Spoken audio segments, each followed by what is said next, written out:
Welcome to the Tech Egg. Don't get scrambled. Enjoy the video. Start with number n and set total to 0 to accumulate digits. Use a simple while loop to process each digit until n equals 0.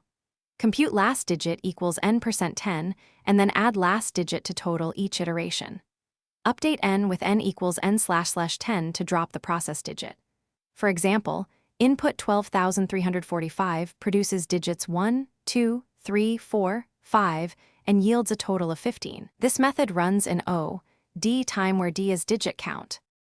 Convert the number to string and iterate characters to get digit values. Use some int ch for ch in strn for a concise single-line implementation that is easy to read. For signed inputs, strip a leading with s equals strn, else strip, before converting characters. The comprehension method also runs in O(D) time and avoids explicit loops in your code.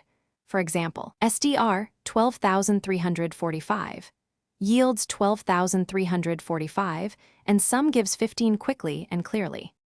Use math with n%10 and n/10 to avoid string conversion when you want numeric work. Implement recursion with a base case n equals 0 returning 0, and otherwise return n%10 plus recursive call on n/10.